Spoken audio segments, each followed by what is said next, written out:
Marcos, capítulo 4, versículo de número 38.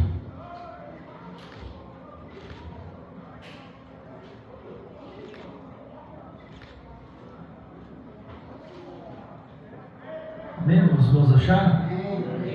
Que o Senhor Deus possa falar conosco nessa noite mais, né, irmãos? Porque falando Ele já está, através dos louvores, através das oportunidades, que o Senhor é sempre bom. Mas a palavra dele é tudo que nós precisamos, que nos alimenta, que nos sustenta. Se os irmãos acharam, vou estar lendo para os irmãos. Evangelho segundo escreveu Marcos, capítulo 4, e o versículo de número 38, diz assim: Jesus estava na polpa dormindo, com a cabeça sobre um travesseiro. Os discípulos o acordaram e clamaram: Mestre, não te importas que morramos? Acho que na tradução dos irmãos está diferente. Deixa eu ver se aqui. Pereçamos, né? Ou morramos ou pereçamos. Aconteça alguma coisa mal para nossas vidas. Então, irmãos, eu li esse texto faz uns dias que eu estou pedindo ao Senhor. O pastor Vanta, acho que foi na quarta-feira, falou comigo, perguntando se dá para mim trazer a palavra aqui no domingo. E aí, quando me dada a responsabilidade de trazer a palavra, eu oro a Deus, eu peço a Deus que ilumine a minha mente, que fale conosco, né? Porque a gente precisa de ouvir a palavra de Deus falar conosco, irmãos. É tão ruim quando a gente entra na igreja e aí a gente vê as pessoas, porque eu sei que vê alguns pregadores dizendo assim: eu não sou pregador, o texto não explica, não fala nada, né? É tão chato, porque assim a gente vem para a igreja esperando que Deus fale conosco, que o Senhor alimente a nossa alma. Por quê? Porque é tão difícil aí fora as coisas, irmãos, né? A nossa vida é tão dura, é tão complicado a situação. Nós vemos, irmãos, as coisas acontecendo e às vezes nos abala. É muito difícil viver nesse mundo sem esperança, sem ter a palavra de Deus no nosso coração, para alimentar a nossa alma, para nos sustentar, para nos alimentar, para nos fortalecer. Então eu acho assim, eu creio assim, se a gente já passa o que passa aí fora, quando nós entramos por essas portas, nós precisamos de ser alimentados aqui dentro. Somos alimentados aqui dentro, nós saímos de barriga cheia, né, que não vai nos sustentar. Às vezes não nos lembramos de todas as palavras que foram ditas aqui nesse púlpito. Às vezes não nos lembramos. Assim como muitas das vezes também não nos lembramos das comidas que comemos. Mas nós temos certeza de uma coisa: todo alimento que entrou pela nossa boca, ele fez o que tem que fazer, tirou ali os seus nutrientes e nutriu o nosso corpo e nos fez chegar até aqui. Porque senão estava todo mundo desnutrido aqui, morrendo, né? Não lembramos o que comemos, mas nos sustentou. Às vezes não nos lembramos de todas as palavras que foram ditas nesse culto, mas todas elas nos serviu, nos sustentou, nos alimentou e nos trouxe até aqui. E é por isso que nós estamos aqui nessa noite. E hoje a palavra de Deus essa noite, irmãos, a nosso coração, dizendo se Jesus realmente se importa com a gente. Jesus se importa com a gente? Olha a pergunta. Eu não vou ficar só nesse texto, irmãos. Eu gosto, não sei se os irmãos perceberam, toda vez que eu ministro, eu gosto sempre de estar pregando o texto e explicando o texto que foi lido, né? Mas hoje eu vou dar uma lida em outros textos para nós fazermos algumas comparações, mas dentro desse contexto aqui. Olha a pergunta que os discípulos fazem para Jesus. Todo mundo conhece essa história, né? Jesus acalma a tempestade. Então, nesse interim desse contexto, né, os irmãos sabem, eles estavam num barco, houve uma grande tempestade e Jesus estava lá onde? Dormindo, na polpa do barco, reclinando num travesseiro. Em algumas traduções diz que era numa colchada de couro, alguma coisa assim, que havia nas embarcações naquele tempo, né? Então Jesus estava ali reclinado, dormindo, descansando, por estar muito exausto, muito cansado do seu ministério, né? Muito tempo de pé, muito tempo falando. Então Jesus, como homem, ele também se cansou, ele também se sentiu exausto, assim como nós também se sentimos. E os discípulos estavam como? Acordados na embarcação. Só que nesse interior houve uma grande tempestade, e no meio dessa tempestade Jesus estava dormindo, descansando. Eu estou com sede hoje. Descansando. E aí chega um ponto que a tempestade está tão grande no barco, que o barco estava quase a naufragar, que aí os discípulos olham Jesus dormindo, olha ele reclinado a cabeça, dormindo, porque provavelmente ele devia estar dormindo mesmo, de exaustão, e aí eles vão lá e chamam Jesus, acorda Jesus. E eles falam o que nesse versículo 38, a parte B? Né? Estavam com a cabeça sobre o travesseiro. E os discípulos o acordaram e clamaram: Mestre, não te importa que nós morramos? O Senhor não está vendo a tempestade? O Senhor não observou que na nossa volta, né, os ventos sopram, as ondas vêm contra o barco, e o barco está se enchendo de água, e se continuar assim, nós vamos morrer? Interessante, né, irmãos? Eram pescadores, já passaram por muitas tempestades, provavelmente muitas tempestades, muitos maus tempos durante as suas pescas, ou noturnas ou diárias, não sei como funcionava naquela época, e sabiam nadar, sabiam se comportar diante disso, mas pelo fato de Jesus estar dormindo, eles achavam que tinham o direito de ir lá dizer para ele: o Senhor não está incomodado de que nós estamos passando por essa situação? E aí eu fiquei me perguntando, quantas vezes nós também fazemos a mesma coisa com Jesus? Porque estamos passando por algum problema, por alguma dificuldade em nossas vidas, e aí nós nos achamos no direito, porque nós estamos dentro do barco, aí nós pegamos o barco como uma igreja, né, para dar um exemplo, aí estamos no culto, participando dos cultos, faltamos nos cultos, estamos aqui. Jesus, o Senhor não está vendo o que nós estamos passando? O Senhor não está reparando que o pastor Vando está com pedra no rim? É, pastor Vando? Verdade. O Senhor não está vendo isso? Talvez tenha passado, às vezes, na cabeça de algum membro. Pô, o pastor da igreja está sempre nas orações, nos cultos. Por que o Senhor permite que a enfermidade chegue na vida dele? Eu também, essa semana passando, mais de uma semana, já com uma dor aqui também do lado aqui, só Jesus na causa, minha mãe vai no médico, eu não gosto de médico. Mas aí, irmãos, se a gente não vigiar, a gente fala: Senhor, o Senhor não está vendo? Está doendo aqui, que está me incomodando? O Senhor não está vendo? E assim, irmãos, não é errado a gente falar com Jesus, conversar com Jesus. O que eu estou querendo dizer aqui é que muitas das vezes nós até pensamos que Ele não se importa. Mas aí quando a gente vai para a Bíblia, para alguns textos bíblicos, e aí eu não tinha nem marcado esse texto aqui, mas eu quero, Deus me trouxe a memória agora, quando Paulo, passando por uma enfermidade, ora ao Senhor 3 vezes. 3 vezes. E aí nós vemos, olha a vida do apóstolo Paulo. O apóstolo Paulo narrando a sua história, o apóstolo Paulo assim: olha, eu fui chicoteado não sei quantas vezes, eu fui açoitado, eu fui preso nos calabouços, eu desci pelo um balde, numa corda, pela muralha, porque queriam me matar, eu fui apedrejado, eu fui açoitado, eu sofri 3 naufrágios. E aí ele contando, será que esse homem não tinha direito de chegar em Jesus e falar: Senhor, me cura? E o Senhor falar assim: não, filho, você merece. Você merece ser curado. E às vezes a gente pensa que merecemos alguma coisa de Deus.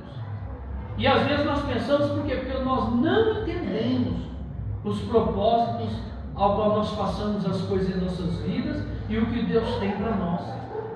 E aí, Paulo orando, e aí o Senhor fala para ele: olha, Paulo, eu não te curo, mas eu aumento a graça na sua vida para você suportar todas as aflições que você passa, todas as lutas que você passa, mas que você passa ela sem ficar questionando: Senhor, tu não se importa?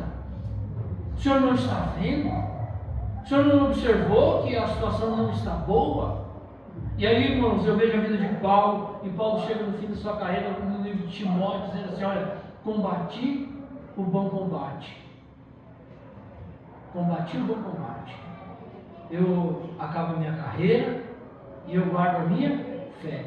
E agora a coroa da vitória está me proposta, não só a mim, mas todos também aqueles que amam a sua vida. Paulo não chega no fim da sua carreira dizendo assim: Senhor, orei 3 vezes para o Senhor não me curou. Senhor, o Senhor permitiu que eu fosse açoitado. O Senhor permitiu que eu fosse apedrejado. O Senhor permitiu. Não, irmãos. Paulo chega lá no final e ele vê tudo aquilo que ele passou e como serviu como bagagem para ele, serviu como instrução, serviu como ensinamento, e ele chegou lá tão forte, que ele diz assim: olha, não me lembro nem das coisas que para trás sigo, mas eu olho só para frente e prossigo para o alvo. Então o nosso foco não é nos queixar de que Jesus está dormindo, mas é o que ele está nos ensinando com o silêncio dele, com o descanso dele, com aquilo que nós pensamos que ele não está nos preocupando. E aí, quando eu vejo algumas passagens bíblicas, eu quero citar aqui no livro de Mateus capítulo 15 e versículo 22,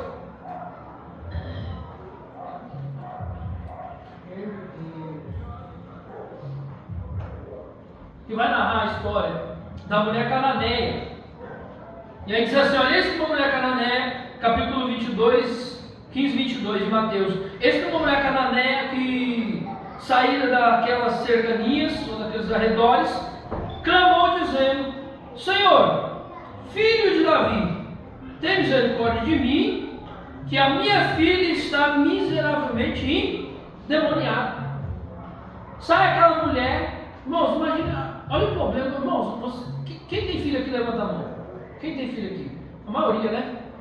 Irmãos, dói em mim, mas não dói no meu filho. Olha, sinta dor eu, mas não sinta dor no meu filho. Claro que eles têm que sentir dor, eles têm que passar por isso, eles nunca vão aprender.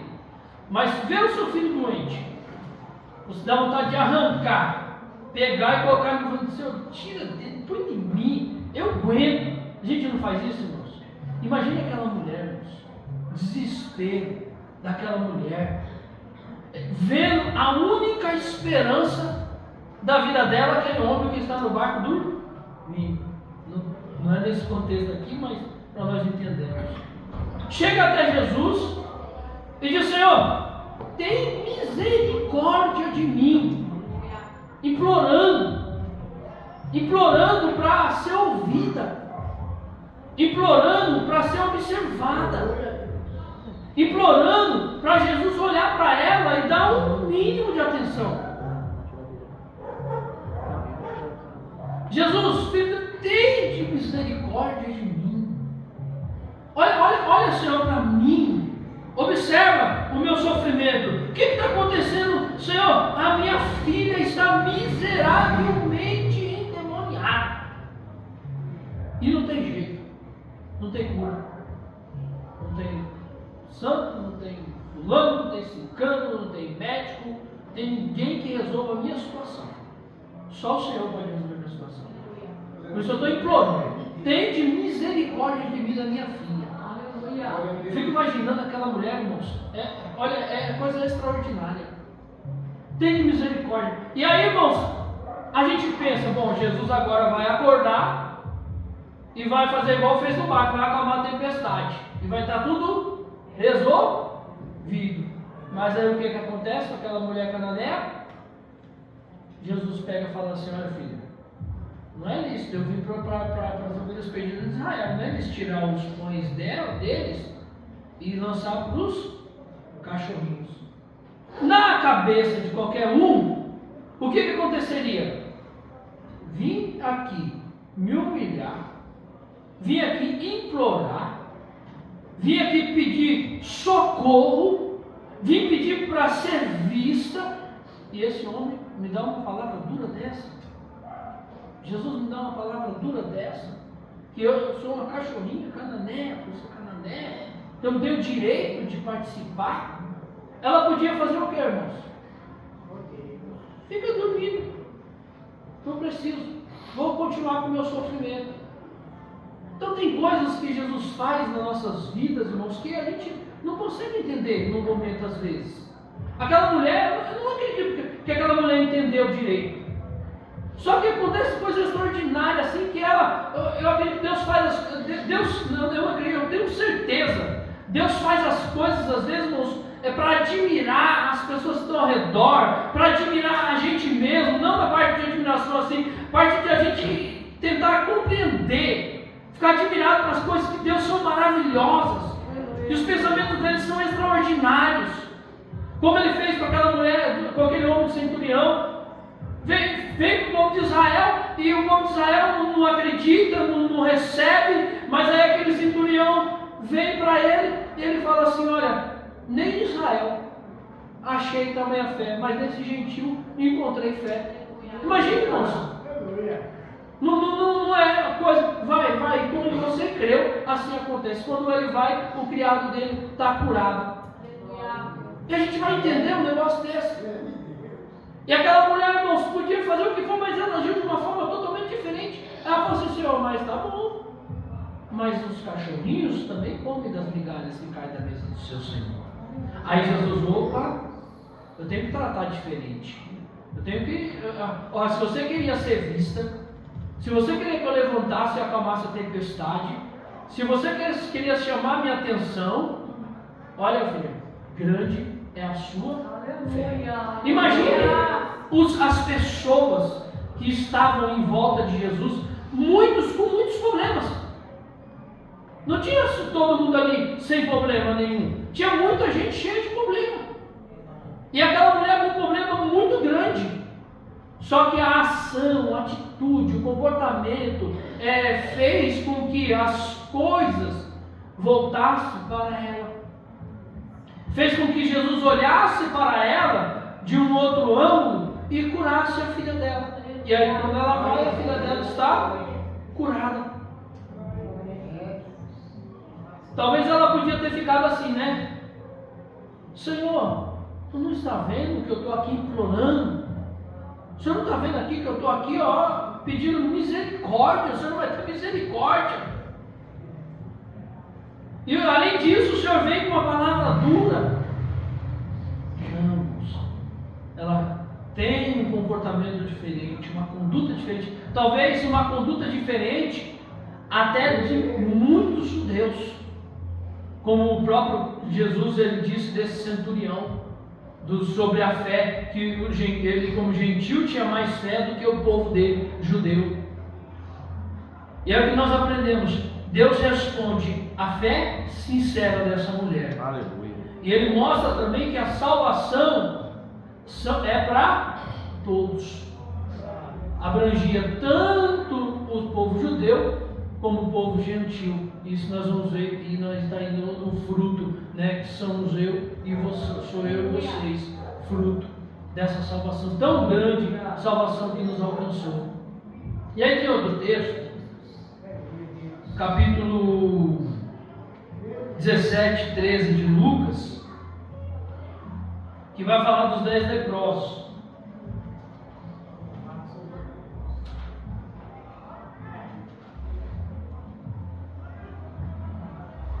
E aí os 10 leprosos, Lucas 17, 13 diz assim: os 10 leprosos e gritaram em alta voz: Jesus, mestre, tem piedade de nós.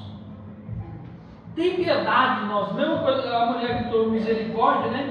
E ele grita que os 10 leprosos: tem misericórdia de nós, tem piedade de nós. Irmãos, olha que coisa linda. Imagine uma doença na época que não tinha cura, a lepra. Eu não sei se vocês conhecem o hospital da lepra, aqui indo para... Eu esqueci o nome ali para onde vai para o meu pai, Jundiapeba, né? Santo Anjo, né? Não sei se vocês já foram lá, mas é enorme, enorme. Antigamente só cuidava de leproso, né? Só cuidava de leproso. Era uma cidade lá, algumas casas. Então é uma doença, irmãos, muito triste. Que tirava o doente do convívio social. Imagine você hoje. estando aqui, nós congregamos aqui dentro da igreja, certo? Vamos supor que nós estivéssemos vivendo no mesmo tempo que eles.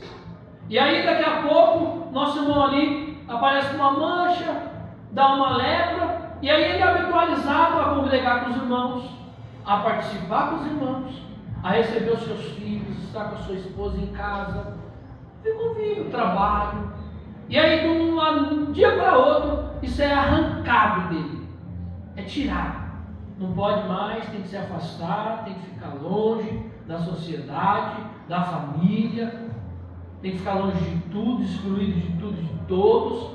Irmãos, qual é o ser humano que suporta uma dor tão grande? A gente às vezes lê esse texto e fala assim, os 10 leprosos foram curados. Mas já observaram a dor que esses homens viveram na vida deles? A tristeza na alma deles ser excluídos no meio da sociedade, eles não poderem mais participar de um almoço com a sua família. Irmãos, não é bom quando a gente senta na mesa e almoça com a nossa família? Não é gostoso estar lá, você, o seu esposo, ou a sua esposa, o seu filho, a sua filha, e aí você senta, você brinca, você ri, você conversa, você abraça, você beija, agarra seu filho, filho eu te amo, quando é pequenininho é aquela agarração mais ainda, não é? Depois que vai crescendo eles vão se afastando um pouquinho, mas quando é pequenininho é um grude, não tem dinheiro no mundo que pague aquilo, irmãos. Imagina o sofrimento desses 10 leprosos, afastados da sociedade, e eles começam, provavelmente eles escutaram, falar que existia um homem que curava, que era Jesus, que curava e que era o único que podia curar, porque não tinha cura na época, a lepra. E aí, irmãos, não tem outra saída, é acreditar e ir e pronto, acabou. Qualquer um de nós faríamos a mesma coisa. Você não faria qualquer coisa? Suponhamos que seu filho hoje esteja doente. Você tem lá, a gente dá muito valor para o dinheiro, não damos? A gente valoriza muito o dinheiro, não valoriza? Tem gente que seguro no dinheiro, que é uma beleza. Suponhamos que você tem na sua conta lá, vamos pôr um dinheiro alto, 500 mil reais. Vamos supor, glória a Deus. Mandamos glória ali, deve ter. Glorificou porque está cheio. Você tem lá 500 mil reais. Seu filho pega um câncer, ou uma doença que não tem cura. Câncer, em algumas ocasiões, graças a Deus, não tem cura, né? Um pouco difícil, mas tem. E para Deus, por mais que isso pode ser impossível, Deus vai e cura também. Para Deus nada é impossível. Deus cura. Mas vamos supor que seu filho pega uma doença incurável, que não tenha cura. E aí uma pessoa chega para você e fala assim, olha, 500 mil para curar seu filho. O que você faz, irmãos? Você fica com o dinheiro lá acumulado ou você dá? Responde, irmãos. Você pensa duas vezes? Não pensa, irmãos. Não tem outra saída, não tem outro jeito. O dinheiro não vale nada comparado à saúde do seu filho. Para aqueles homens ali, para aqueles leprosos, nada tinha mais valor do que a saúde deles. Porque a saúde dele, o que devolveria para eles a saúde deles? Vida conjugal, vida social, vida paternal. Traria de volta tudo que foi roubado deles. E aí eles veem Jesus a única esperança. E aí eles chegam em Jesus e pedem o quê? Piedade de nós. Piedade. Piedade de nós. E aí os irmãos sabem que Jesus fala assim, vão e se mostra aos sacerdotes para cumprir a lei, né, de Moisés. E quando eles estão voltando, diz que eles começaram a olhar, observar que foram curados. E aí sai todo mundo correndo, dos 9, só volta um. E esse um era o quê? Samaritano. Povo rejeitado. Porque era brigado com os judeus. Quando os discípulos chegaram em Samaria com Jesus, nos samaritanos lá, e eles não deram pousada para eles, o que acho que você não lembra, foi Tiago e João, ou pastor Mano? Falou assim, Senhor, Tiago e João, vamos orar, vamos mandar descer fogo do céu e matar todos eles. Aí Jesus chama a atenção deles, vocês não sabem do que é o Espírito que nós somos? Nós viemos para dar vida, não para matar. Aí Jesus mostra o quê? Amor também para com os gentios ou para com outros povos. Então o Senhor Deus, Ele está preocupado não só com um, mas com todos. Aí a gente pensa o quê? Jesus está dormindo. Jesus não está vivendo. Jesus não se preocupa. Senhor, não te importa que nós vamos perecer? Esses leprosos podiam chegar sabendo que Jesus curava, né? Que eles sabiam. Podiam ter chegado para Jesus dizendo assim: Senhor, o Senhor está vendo que nós somos roubados da sociedade? O Senhor não está preocupado com isso? O Senhor não se importa com a minha família? O Senhor não se importa com a minha vida social? Não. Eles só chegavam para Jesus dizendo: Senhor, tem piedade de nós. Só precisamos do seu amor, da sua piedade, da sua compaixão. Só precisamos que o Senhor olhe para nós e tudo vai se resolver.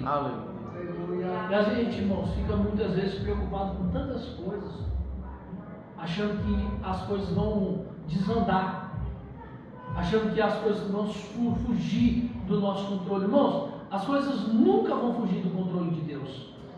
Às vezes as pessoas podem pensar assim: ah, nosso governo está ruim. Claro que a gente quer um governo melhor, porque a gente está na terra, né? A gente fazemos parte disso aqui.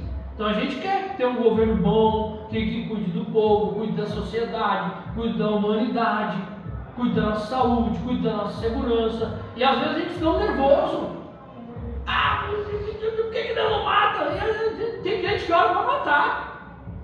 Irmãos, tem crente que ora para matar. O Senhor devia levar logo. Dá vontade de dar, mas nós não podemos. Dá vontade de orar? Dá, mas nós não podemos. E se orar, temos que voltar atrás. Senhor, perdoa, porque eu não sei o que eu falo.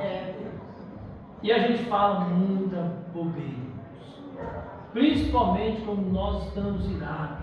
Por isso que a Bíblia nos ensina: ireis, mas não pequeis. Não coloca, tem um texto que você não coloca sobre vós o sol, não se põe a ira sobre o sol, não deixa você dormir magoado, mas mesmo assim, né? Não amanheceu o dia que você com aquela mágoa, com aquele rancor, né? Principalmente os maridos aí, ou as mulheres, o marido vai brigar com a esposa, faz as pazes antes de o sol amanhecer, irmão. Não deixa isso prolongar, não. Porque aí a gente pensa assim: Senhor, o Senhor não está vendo? Jesus está vendo, mas e nós estamos vendo? Tá, Jesus, a gente às vezes culpa Deus, irmãos. Senhor, tu não está vendo? O Senhor não se importa que nós pereçamos. Mas esquecemos de olhar para nós. Nós temos um remo nas nossas mãos. Vamos remar, deixa Jesus dormir, vamos remar. O Senhor está no controle, Ele está dormindo, mas Ele está no controle. E nós temos o remo na mão, vamos remar. Nós somos marinheiros, nós somos pescadores.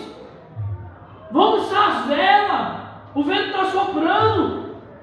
Mas não, eles veem as dificuldades. Às vezes nós vemos as dificuldades.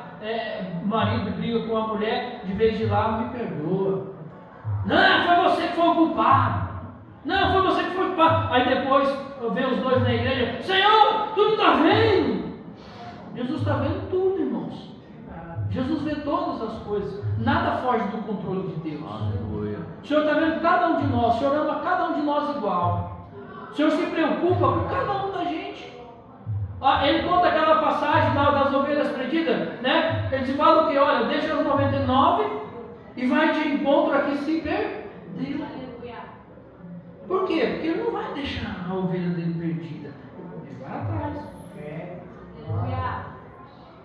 Ele vai seguir. Por quê? Porque ele se preocupa com a ovelha. Ele se preocupa com você, se preocupa comigo, se preocupa conosco, se preocupa com o nosso bem-estar. Às vezes a gente pensa: assim, não se preocupa. Se preocupa, irmãos. Ele se preocupa com o nosso bem-estar físico, com o nosso psicológico, com a nossa mente, com o nosso coração.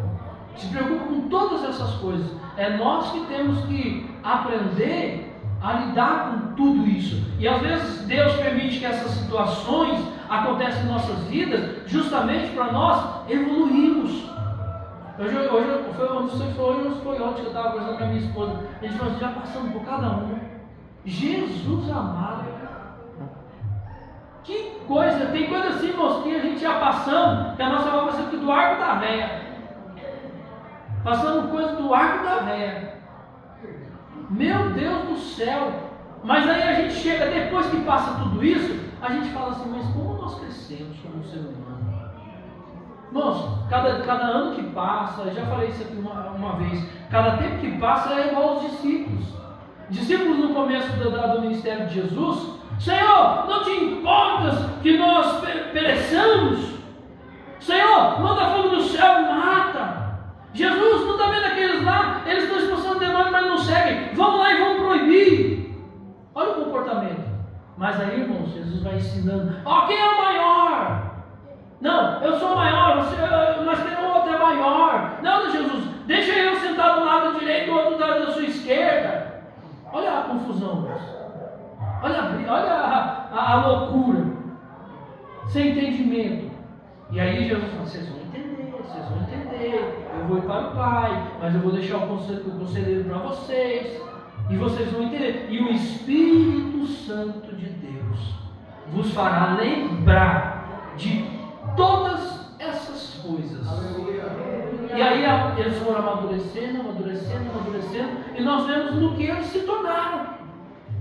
12 homens que fez o mundo inteiro virar de ponta cabeça. Fez o que fez, 12 homens. Fizeram. Mas no começo não foi fácil. Aí nós encerramos com Lucas capítulo 8, versículo 38. Que vai falar assim: e aquele homem a quem havia saído os demônios rogou-lhe que deixe estar com ele. Mas Jesus o despediu, dizendo: torna-te para a tua casa e conta quão grandes coisas te fez o Senhor Deus. E ele foi e apregoando por toda a cidade quão grandes coisas Jesus lhe tinha feito. Esse texto é lindo, irmãos. Esse texto é lindo. Jesus atravessa para a cidade de Gadara, né? Os gadarenos, Gadara. Ele atravessa essa cidade toda, irmãos, para ir resgatar essa vida. Porque ele se importava com aquele homem. Ele não estava dormindo. Ele não estava aleatoriamente. Ele não veio aleatoriamente para nós.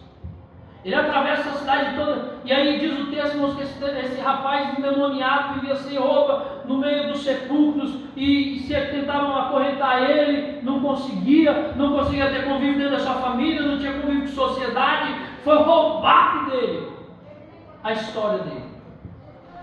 Foi tirado. O inimigo por anos arrancou dele a vida dele. E aí Jesus vai de encontro àquele homem. E aquele demoniado vem ao encontro dele, se prostra. O Senhor expulsa aquele demônio, aquela legião de demônios. Os demônios pedem para ir para os povos, os irmãos conhecem a história, os povos se lançam. A cidade vai tudo contra Jesus. Toda a cidade vai contra Jesus. Olha que coisa linda. Jesus faz um milagre, liberta aquele endemoniado, traz vida para ele. Aquele homem fala assim: olha, agora eu tenho que pagar isso, não tem preço. Eu preciso ir e seguir o Senhor. Jesus fala para ele: não, você vai voltar para a tua casa, vai para a tua família, vai e conta tudo o que Deus fez por você. Irmãos, ele precisava ter aquele convívio com a família. Jesus sabe o que. Jesus podia falar para ele assim: ó, eu estou pegando os discípulos, né? Estou aqui chamando os discípulos, estou chamando um monte de gente para me seguir. Venha mais um para nosso time. Venha mais um para nosso time. Não. Jesus falou assim: você vai para sua casa, volta, vai falar com grandes coisas que Deus fez para você. Vai viver, vai reconstruir os seus sonhos. Irmãos, Jesus podia falar assim: não, vem, me segue, pronto, acabou. Ia seguir do mesmo jeito. Mas não, Deus sabia que aquele homem precisava voltar.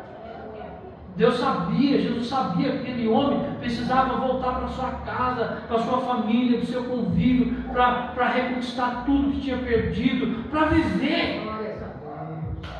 E com certeza a vida dele seria totalmente diferente, ou foi totalmente diferente, ou seguindo a Jesus no mesmo caminho. Perdoa.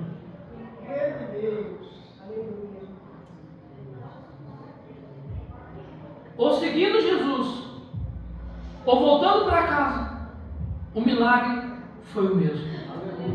A obra é a mesma. Tem pessoas que dizem assim: não, só vai dar certo se eu estiver na igreja direto. Não estou falando para não vir para a igreja, irmão. Se a igreja é bom que a gente escuta a palavra de Deus. Mas o que eu quero dizer é que Deus está conosco em todos os lugares, em todos os momentos de nossa vida.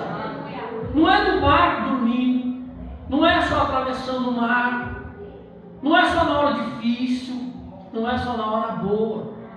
O Senhor está conosco todos os momentos da nossa vida. O que esse texto nos ensina? Esse texto nos ensina, irmãos, que muitas das vezes o milagre é muito maior quando Deus opera na gente e a gente sai e consegue transmitir isso lá fora.